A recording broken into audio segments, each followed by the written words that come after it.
اعوذ باللہ من الشیطان الرجیم بسم اللہ الرحمن الرحیم۔ ایک مسجد کے اندر نورانی چہرے والے بزرگ بیٹھے ایک لڑکے سے کہہ رہے تھے کہ اے بیٹا، اللہ تعالیٰ سے ڈرتے رہا کرو، زندگی بہت ہی چھوٹی ہے، کبھی بھی کسی بھی وقت بلاوا آ سکتا ہے، اللہ کے خوف کو اپنے اوپر حاوی کر لو اور نیکی کی طرف توجہ زیادہ دو تو اللہ تعالیٰ بھی آپ کا ساتھ دیں گے۔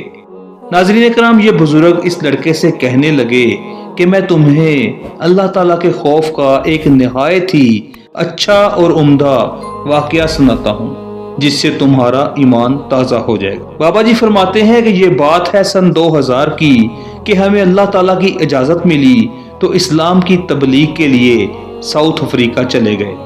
یہاں پر آ کر ہم ساؤتھ افریقہ کے شہر کیپ ٹاؤن کی جامع مسجد میں تبلیغ کے لیے ٹھہر گئے۔ فرماتے ہیں کہ ہماری جماعت کے اندر اور لوگ بھی موجود تھے، سب کے سب عبادت گزار تھے، پر ہماری جماعت کے امیر صاحب وہ کافی اچھے اور نیک پرہیزگار بندے تھے۔ ان کی رگوں رگوں میں اللہ تعالیٰ کا خوف طاری تھا، دین کی تبلیغ کا جذبہ ان کے اوپر اتنا حاوی تھا کہ یہ ہر وقت امت کے ہر فرد کی اصلاح کے لیے لگے رہتے تھے۔ ان سے جتنا ہو سکتا یہ لوگوں تک اللہ تعالیٰ کا پیغام پہنچاتے رہتے تھے۔ ان کو جب بھی موقع ملتا کہ کوئی بھی بھٹکا ہوا انسان راہ راست پر آ جائے، یہ ان کو اللہ تعالیٰ اور اس کے رسول صلی اللہ علیہ وآلہ وسلم کی باتیں سنا کر اپنا فریضہ پورا کر لیتے تھے کہ کیا پتا کوئی بھٹکا ہوا انسان واپس اپنی زندگی کو سنوارنے کے لیے اسلام کے راستے پر چل پڑے اور وہ بندہ جہنم کی آگ سے بچ کر جنت میں جانے والا بن جائے۔ ناظرین اکرام، فرماتے ہیں کہ ایک دن ہم گشت پر معمول کے مطابق چل پڑے۔ ہم چند لوگ تھے، ہمارے اس گروپ کی قیادت امیر صاحب فرما رہے تھے۔ اس گروپ کے اندر میں بھی شامل تھا۔ رات کا وقت تھا، ہم ایک نائٹ کلب کے پاس سے گزر رہے تھے تو وہیں پر امیر صاحب نے نائٹ کلب کے اندر جانے کا ارادہ کر لیا اور ہم سے کہنے لگے کہ ہمیں اس نائٹ کلب کے اندر جا کر اللہ اور اس کے رسول صلی اللہ علیہ وآلہ وسلم کی اطاعت کی دعوت دینی چاہیے تاکہ ہم اسلام کا پیغام ان لوگوں تک بھی پہنچا سکیں۔ کیا پتا یہ بھٹکے ہوئے لوگ اسلام کی طرف آ کر اپنی زندگی کو سنوار لیں۔ اب کچھ لوگوں نے امیر صاحب سے اس گندے اور بے حیائی والے اڈے کے اندر جانے سے انکار کر دیا، پر امیر صاحب ہمیں اپنے ساتھ لے کر اندر چلنے لگے اور خصوصاً تاکید کی کہ اپنی نظریں نیچی رکھنا اور ہم سے فرمایا کہ استغفار پڑھتے رہنا اور اللہ تعالیٰ سے مدد فرماتے رہنا کہ اگر کوئی بھی ناخوشگوار واقعہ گزرے تو آپ اس پر رد عمل نہ دینا بلکہ صبر کرنا۔ اب ہم جیسے ہی نائٹ کلب کے اندر داخل ہوئے تو یہاں پر معمول کے مطابق رش نہیں تھا، لوگوں کا ہجوم بہت کم تھا، یہاں پر چند لوگ اور نائٹ کلب کا عملہ موجود تھا۔ امیر صاحب کو ایک ڈرم بجانے والا بندہ دکھائی دیا تو یہ ان کو اکیلا پا کر اس کے پاس چلے آئے۔ یہاں پر آ کر امیر صاحب نے ان کو تبلیغ دینا شروع کر دی۔ اللہ تعالیٰ نے ہماری مدد کی۔ امیر صاحب اس ڈرم بجانے والے کو جو بھی باتیں کہہ رہے تھے اس نے ان باتوں پر کوئی رد عمل نہیں دیا بلکہ یہ خاموشی سے ہماری باتیں سنتا رہا۔ وہ ہم پر کافی حیران ہو رہا تھا اور ہمیں توجہ سے دیکھ رہا تھا کہ جب ہماری باتیں ختم ہو گئیں تو اس کی بیوی سامنے آ گئی جو کہ پیچھے چھپ کر ہماری باتیں سن رہی تھی۔ اس کے دل پر تبلیغ کی باتوں نے ایسا اثر کیا کہ اس نے اسی وقت کہا کہ ہمیں کلمہ پڑھا دیں۔ پھر امیر صاحب نے اسے کلمہ پڑھا کر مسلمان کر دیا۔ اس نے اپنے شوہر سے بھی کہا کہ تم بھی کلمہ پڑھ کر مسلمان ہو جاؤ، چنانچہ اسی وقت اس کا شوہر بھی کلمہ پڑھ کر مسلمان ہو گیا۔ اس کے بعد یہ دونوں میاں بیوی ہمارے ساتھ مسجد چلے آئے۔ ہم نے اس کی بیوی کو مستورات کے پاس بھیج دیا تاکہ اس کی اچھی درس و تدریس ہو سکے۔ اب ہماری خوشی کی انتہا نہیں تھی، ہم ایک ایسے گروپ کا حصہ تھے جس گروپ میں ہم نے 2 لوگوں کو مسلمان کر لیا تھا۔ ہمیں اپنے گروپ پر کافی خوشی ہو رہی تھی کہ ان کی زندگی سیدھے رستے پر آ گئی ہے جو کہ اسلام سے کافی دور تھے۔ ہمیں دلی سکون مل رہا تھا۔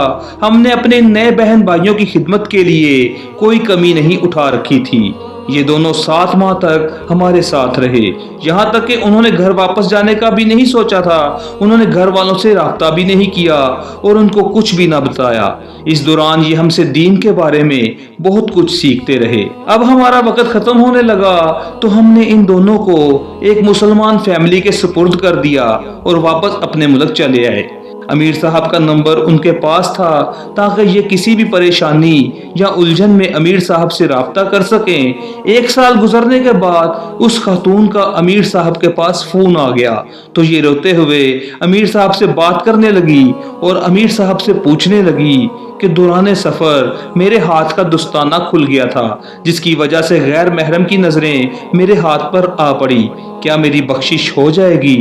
امیر صاحب نے اس عورت کو تسلی دی اور پھر موبائل بند کر کے رونے لگے اور ہم سے کہنے لگے کہ وہ عورت جو نائٹ کلبوں میں لوگوں کے سامنے فحش ماحول میں رہ رہی تھی اور آج اس پر اللہ تعالیٰ کے ڈر اور خوف کا یہ معاملہ تھا کہ ہاتھ کا دستانہ کھلنے کی وجہ سے پوچھ رہی تھی کہ میری بخشش ہو جائے گی یا نہیں۔ یہ قربت الہی کی دلیل ہے۔ محترم ناظرین کرام، اسی طرح 2 بندے آپس میں ایک سفر پر جا رہے تھے۔ ان میں سے ایک مسلمان تھا اور دوسرا عیسائی تھا۔ سفر کافی لمبا تھا تو ان دونوں نے ارادہ کیا کہ ہم اکٹھے ہی یہ سفر طے کریں گے۔ اب یہ مختلف راستوں سے گزرتے ہوئے اپنا سفر طے کرتے گئے۔ ان کا سفر باقی 2 دن کا تھا۔ ان کے پاس کھانے پینے کا سامان ختم ہو چکا تھا۔ یہ دونوں سوچنے لگے کہ اب 2 دن باقی بچے ہیں اور ہمارے پاس کھانے کو کچھ نہیں۔ مسلمان بندے نے اس عیسائی بندے کو تجویز دی کہ ہم دعا کرتے ہیں، ایک دن میں دعا کروں گا کہ کھانا مل جائے اور دوسرے دن تم دعا کرنا۔ عیسائی نے کہا کہ چلو ٹھیک ہے، پہلے دن تم دعا کر لو۔ مسلمان بندے نے اللہ تعالیٰ سے دعا کی کہ ہمارے پاس کھانے پینے کا سامان ختم ہو چکا ہے، ہماری مدد فرمائیے۔ مسلمانوں نے جیسے ہی دعا مانگ کر ختم کی تو کچھ ہی دیر میں ایک بندہ گرم گرم کھانا لے کر ان دونوں کے پاس آ گیا۔ ان دونوں نے کھانا کھایا۔ مسلمان نے اللہ تعالیٰ کا شکر ادا کیا کہ آپ نے میری اس عیسائی بندے کے سامنے لاج رکھ لی۔ پھر یہ کھانا کھا کر سو گئے۔ جیسے ہی دوسرا دن ہوا تو دوسرے دن عیسائی کی دعا مانگنے کی باری تھی۔ عیسائی نے دعا مانگی تو اس کی بھی دعا قبول ہو گئی۔ جب مسلمان بندے نے دیکھا کہ عیسائی کی دعا بھی قبول ہو گئی تو یہ دل ہی دل میں اداس ہونے لگا کہ عیسائی بندے کی دعا کیسے قبول ہو گئی۔ اس کا کھانے کو دل نہیں چاہ رہا تھا۔ جب عیسائی نے دیکھا کہ مسلمان بندے پر اداسی چھائی ہوئی ہے تو اس نے مسلمان بندے سے کہا کہ آپ کھانا کھائیے، میں آپ کو 2 خوشخبریاں سناؤں گا۔ جب مسلمان نے اس کی یہ بات سنی تو پھر یہ کھانا کھانے لگا۔ جب یہ کھانا کھا کر فارغ ہو گیا تو مسلمان بندے نے کہا کہ اب مجھے بتاؤ کہ 2 خوشخبریاں کون سی ہیں جو تم مجھے سنانے والے تھے۔ ناظرین کرام، عیسائی نے کہا کہ پہلی خوشخبری تو یہ ہے کہ میں کلمہ پڑھ کر مسلمان ہو گیا ہوں، اور دوسری خوشخبری یہ ہے کہ میں نے اللہ تعالیٰ سے دعا کی تھی کہ اگر اس بندے کا آپ کے ہاں کوئی مقام ہے تو اس کی وجہ سے ہمیں کھانا عطا فرمائیے۔ تو اللہ تعالیٰ نے دعا قبول فرما لی اور ہمیں کھانا عطا فرما دیا۔ ناظرین اکرام، اللہ تعالیٰ کے ہاں نیک بندوں کی کافی قدر ہے۔ اللہ تعالیٰ کبھی اپنے بندوں کو اکیلا نہیں چھوڑتے۔ جو اللہ تعالیٰ کا ہو جاتا ہے تو اللہ تعالیٰ اس کا ہو جاتا ہے۔ اللہ تعالیٰ اپنے نیک بندوں کی حفاظت کرتا ہے اور ان پر کوئی آنچ نہیں آنے دیتا۔ بلا شک ہمارا رب ہم سب کا رب ہے اور وہی ہے جو ہم سب کو مرنے کے بعد دوبارہ زندہ اٹھائے گا۔ اللہ تعالیٰ ہم سب کی مغفرت فرمائے، آمین۔ ناظرین اکرام، اس طرح کے مزید واقعات سننے کے لیے ہمارے اس چینل کو سبسکرائب کریں۔ بہت شکریہ۔